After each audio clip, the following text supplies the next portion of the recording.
మహిళా రక్షణలో ప్రభుత్వాల నిర్లక్ష్య ధోరణితో దేశంలో తరచూ ఏదో ఒకచోట అత్యాచారాలు, దాడులు, హత్యల ఘటనలు చోటు చేసుకుంటున్నాయని బీజేపీ రాష్ట్ర నాయకురాలు కృష్ణవేణి, అసెంబ్లీ కన్వీనర్ సొల్లు లక్ష్మీలు మండిపడ్డారు.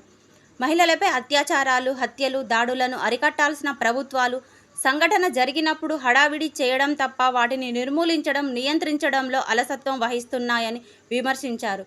కోల్కతాలో వైద్య విద్యార్థినిపై జరిగిన దారుణ ఘటన దేశాన్ని కుదిపేస్తుందన్నారు.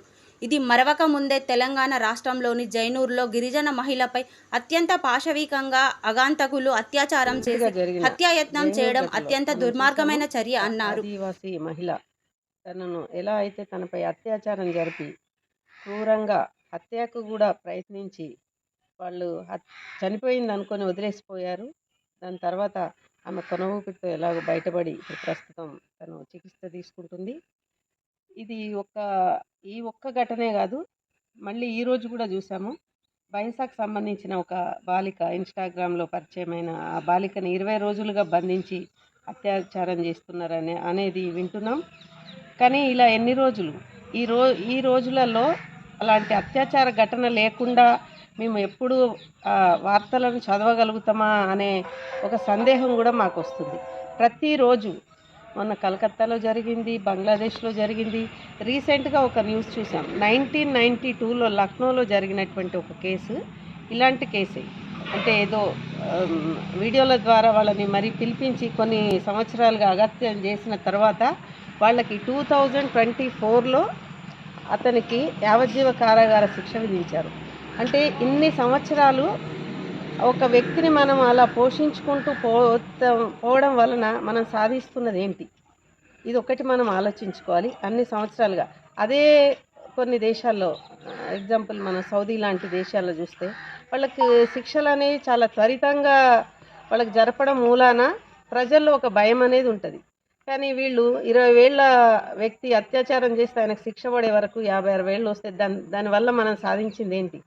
ఈలోపు వాళ్ళు ఎవరైనా ఉన్న వ్యక్తులు కూడా వాళ్ళ ఫ్యామిలీలను కూడా మనము ఆ వార్తలను మళ్ళీ ప్రచారంలోకి తీసుకొచ్చి, లక్నో ఘటన చెప్తున్నా, ప్రచారంలోకి తీసుకొస్తే వాళ్ళందరికీ మళ్ళీ ఇది ఆ శిక్ష పడింది. కానీ వాళ్ళు ఎవరు అనేది కోర్టు ద్వారా తెలిసిన నిర్ణయంతో అవన్నీ బయటకు వస్తాయి. దీన్ని అలా కాకుండా ఫాస్ట్ ట్రాక్ ద్వారా వీళ్ళకి చిన్నపిల్లల మీద జరిగేదాన్ని కూడా పోక్సో చట్టం ద్వారా కానీ ఏదైనా కానీ త్వరితగతిన ఎప్పుడైతే కానీ మనం వీళ్ళకి శిక్షలు అనేవి పడతాయో దానికి సంబంధించి ప్రజల్లో కొంచెమైనా మార్పు వస్తుందని ఆశిస్తున్నాం. ఇది పూర్తిగా పోతుందనేది మాత్రం మనం చెప్పలేము. ఎందుకంటే నిర్భయ ఘటన జరిగినప్పుడే ఆ లాయర్ చెప్పారు, దీని మీద ఇంత చేస్తున్నారు కానీ దీని తర్వాత ఇలాంటి కేసులు చాలా వస్తాయని. అప్పుడు అనుకున్న ఈయన ఏంటి ఇట్లా వ్యతిరేకంగా మాట్లాడుతున్నారు. కానీ మనం ప్రస్తుతం చూస్తున్నది అంటే దాదాపు ఆయన చెప్పిందే సత్యం. దాని తర్వాత అలాంటి ఘటనలు ఈరోజు ఒకటి జరిగిందనంటే నెక్స్ట్ కంటిన్యూగా ఒక శ్రద్ధావాకర్ని చంపారు, ముక్కలు చేసి సూట్ కేసులో పెట్టారంటే దాని తర్వాత కంటిన్యూగా 4 కేసులు వచ్చినాయి. అందరికీ న్యాయం జరగాలి అని అంటే ఏదో జరిగిన వ్యక్తి మీద మనం ర్యాలీలు తీయడము ఇవి చేస్తేనే శిక్షలు పడుతున్నాయి. అట్లా తెలియకుండా అలాంటి వాటికి గురై మానసిక క్షోభతో ఎంతోమంది యువతులు బయటికి చెప్పుకోలేని స్థితిలో వాళ్ళు మెంటల్గా ఇదవుతున్నారు. కాబట్టి ఆ శిక్ష అనేది అందరికి ఒకలాగా ఉంటే మాత్రమే ఈ మార్పు ఏమన్నా చేంజ్ అవుతుంది. అసలు ఇలాంటి ఆలోచనలు వాళ్ళలో ఎక్కువగా రావడానికి కారణం ఏంటి అనేది మనము తల్లిదండ్రులమైనా కానీ సమాజమైనా కానీ జరుగుతున్న వాటిని దృష్టిలో పెట్టుకొని కొద్దిగా అయినా కానీ యువతలో కానీ, యువతనే కాదు చిన్నపిల్లల నుంచి పెద్దవారి వరకు ఆలోచనలు రావడానికి కారణం ఏంటి అని అంటే మనకు అందరికి తెలిసిన విషయమే.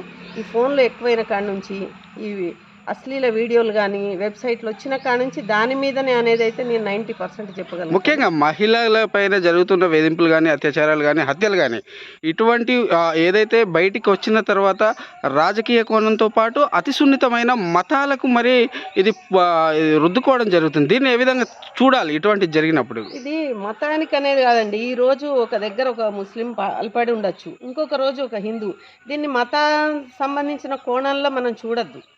ఇది మనము సమాజంలో ఉండే ఎలాంటి వికృత చేష్టలకు వాళ్ళకి అసలు అవకాశం ఎందుకు దొరుకుతుంది, అలాంటి ఆలోచనలు ఎందుకు వస్తున్నాయి, వాటిని మనం తగ్గించే విధంగా మనం స్కూల్ లెవెల్లో నుంచి కానీ ఫస్ట్ పేరెంట్స్, నాకు తెలిసైతే మొదటి నుంచి అంటే ఏ పేరెంట్ కూడా అలా పిల్లలు అలా కావాలని కోరుకోరు. కానీ వాళ్ళు ఏం చేస్తున్నారు అనేది ఆలోచించాలి. ఇవాళ రేపు ఏంటంటే పేరెంటల్ కేర్ ఎక్కువైపోయింది. ఎక్కువ అంటే అతి ఎక్కువ అయిపోయింది. వాటిలోనే యువతలోనే మార్పు రావాలా. ఇలాంటి మంచి మన భారతదేశాన్ని ఉన్న సంస్కృతిని చెడగొట్టకుండా ఆల్రెడీ ఇప్పటి వరకు మనం ఎంత చేసినా కానీ ఆ ఆలోచనలో మార్పు ఎందుకు వస్తుంది, ఆ మార్పు తీసుకొచ్చే ప్రయత్నం మనం అందరం చేయాలని నేను కోరుకుంటున్నాను. జైనూర్ మండల్లో జరిగినటువంటి ఏదైతే ఒక మహిళ మీద అత్యాచారం జరిగిందో ఆ మహిళ రాఖీ పండక్కి వాళ్ళ అన్నకి రాఖీ కడతానని రక్త సంబంధం కోసం ఆటోలెక్కి వాళ్ళ గ్రామానికి వెళ్తుంటే ఆ ఆటో డ్రైవరే మరి కూరంగా మరి చెట్లలోకి వెళ్ళాక మరి రోడ్డు డైవర్ట్ చేసి ఆ అమ్మాయిని తీసుకువెళ్ళి ఘోరంగా మరి రేప్ చేసి మరి ఇష్టం వచ్చినట్టు కొట్టి చంపి బయటపడేద్దామనే ఆలోచనతో తప్పించుకొని వెళ్ళిపోతే వేరే దారి నుండి వెళ్ళే వాళ్ళు చూసి మరి ఆ అమ్మాయిని ఇమీడియట్లీ హాస్పిటల్ తీసుకెళ్ళడం జరిగింది.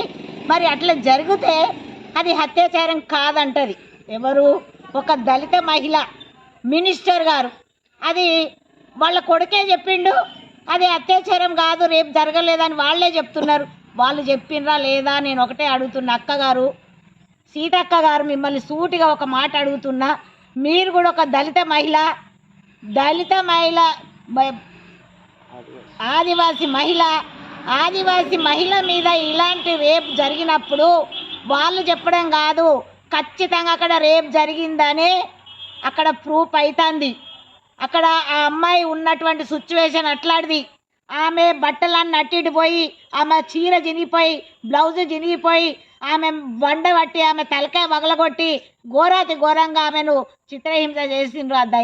ఆ మహిళను, ఆదివాసి మహిళను చేస్తే వాళ్ళ కొడుకు భర్త ఇచ్చిన స్టేట్మెంటు రేపు కాదని చెప్తున్నారు. అది ఎంక్వైరీ చేస్తున్నాము అని అంటున్నావు. అది కరెక్ట్ కాదక్క.